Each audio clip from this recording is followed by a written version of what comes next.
Alors aujourd'hui, je me trouve dans la région de Zermatt. Alors Zermatt, c'est un lieu vraiment très touristique en Suisse, un point central des visites, je pense, en Suisse. Et il se trouve environ à 3 heures en voiture de Genève, dans le Valais, la partie germanophone du Valais qui est séparée entre une partie majoritairement francophone et une autre partie germanophone. Donc déjà, pour arriver à Zermatt, il faut laisser sa voiture plus bas, dans un village qui s'appelle Tesch. Et là, on prend un train environ une vingtaine de minutes pour arriver à Zermatt, parce qu'à Zermatt, on n'a pas le droit d'y venir en voiture, seulement quelques taxis ont ce privilège.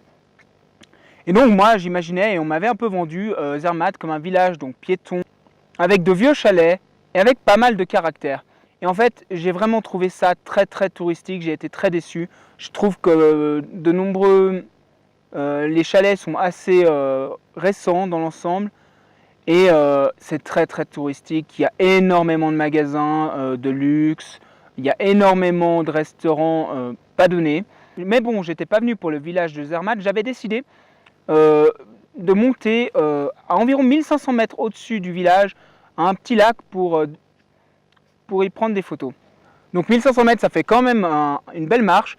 Alors je vais dire, j'ai fait mon flemmard et j'ai pris un train qui m'a permis de me rapprocher à 1 heure de l'endroit à lequel je veux aller. J'aurais pu me rapprocher plus, mais je voulais quand même un peu marcher, c'est quand même le plaisir d'être en montagne.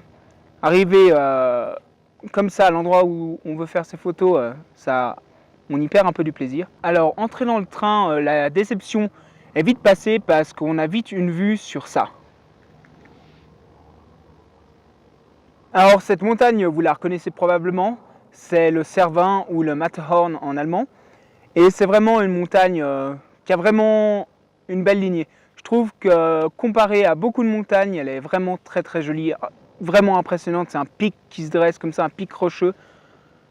En comparaison, pour moi, avec le Mont Blanc, il n'y a pas photo, le Cervin est largement plus beau. Si vous ne connaissez pas cette montagne, donc, qui est un peu le symbole de la Suisse, eh ben, je pense que si je vous parle du Toblerone, vous voyez, il y a sur le paquet de Toblerone, il y a une montagne dessinée, et ben, c'est le Cervin. Donc maintenant, mon but, c'est de monter donc vers ce lac, et puis ce serait d'avoir une réflexion de cette montagne dans le lac. Avec un peu de chance, il y aura un beau coucher et un beau lever de soleil. Pour le moment, on a des nuages, on a de quoi avoir un truc sympa, mais il reste presque l'après-midi entière avant le coucher de soleil. Normalement, la journée de demain devrait vraiment être aussi jolie, on devrait avoir une belle lumière sur le Cervin pour le lever du soleil. Donc maintenant, je vais monter, il me reste environ un peu moins d'1 heure pour monter au lac, et je vais tranquillement me poser là-haut, manger et profiter du soleil.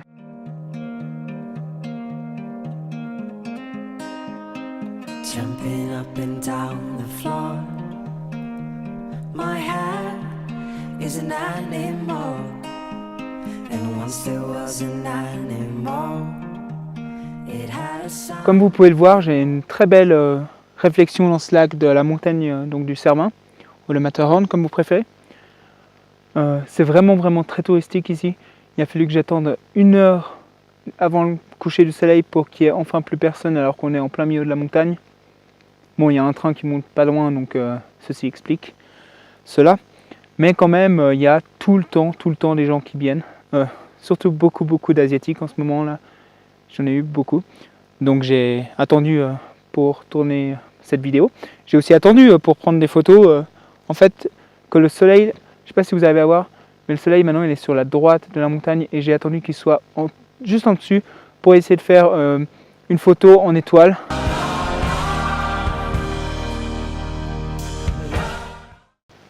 Alors pour le moment, au niveau nuage, ça a l'air de s'arranger. Et je suis juste aussi allé voir de l'autre côté de la montagne, il y a un superbe glacier.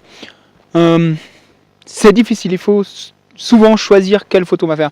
Alors moi je vais quand même rester sur la photo classique malheureusement, sur le lac. Par contre, vu qu'on a un peu de temps avant le coucher de soleil, environ 1 heure, donc je dirais 30 minutes avant d'avoir des nuages qui pourraient être intéressants, je vais vite aller de l'autre côté et prendre une photo du glacier à l'heure dorée. Juste comme ça, c'est joli et que ça mérite d'être pris en photo.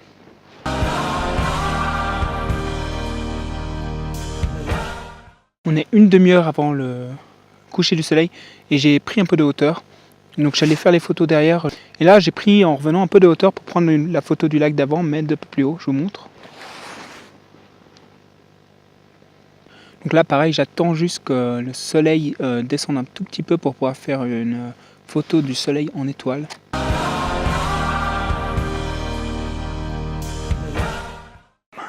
Pour le moment, j'ai vraiment beaucoup de chance. Les nuages se sont vraiment posés où il fallait. Regardez. C'est pas magnifique. Pour le moment, on est plus sur l'orange que le rouge, mais c'est normal parce qu'il reste en tout cas 20 minutes avant le coucher de soleil. Mais c'est bien parti et même si ça devait s'arrêter là, ça fera déjà une très belle photo.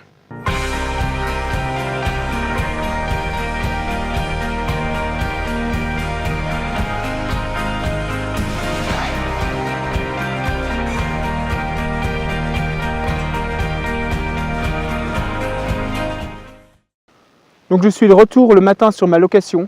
Je suis vraiment tout seul. C'est vraiment plus facile de se trouver seul à un bel endroit le matin que le soir parce que les gens préfèrent se coucher tard que se lever tôt. Donc la montagne est là-bas et le soleil se lève là-bas.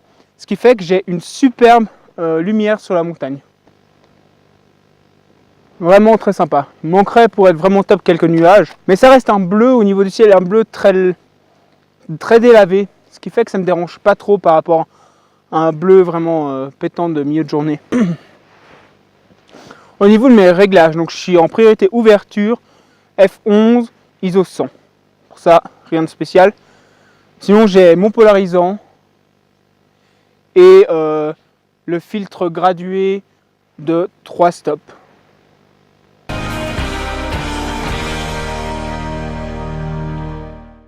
J'en ai donc fini avec le Matterhorn et je vais maintenant redescendre. Alors j'ai vraiment eu beaucoup de chance parce qu'une demi-heure après, donc le premier train arrive et les premiers touristes. Bon ça c'est pas très grave, mais à ce moment-là, il y avait déjà beaucoup de vent sur le lac, ce qui fait qu'on ne voyait plus du tout la réflexion du Cervin dans le lac. Donc ça c'est vraiment une question de chance, ou de planification si vous arrivez à planifier à quel moment vous venez en fonction du vent. Mais sinon il faut vraiment avoir pas de vent du tout pour avoir une belle réflexion dans le lac. Ce qui était le cas ce matin, mais une demi-heure après, plus du tout. Donc voilà, je vous laisse ici. Alors, est-ce que je vous conseille cet endroit? Oui, mais par contre, il faudra quand même se rendre compte qu'il y a beaucoup de monde, beaucoup de touristes, et vous ne serez probablement pas le seul à shooter, à moins que vous restiez sur place. Allez,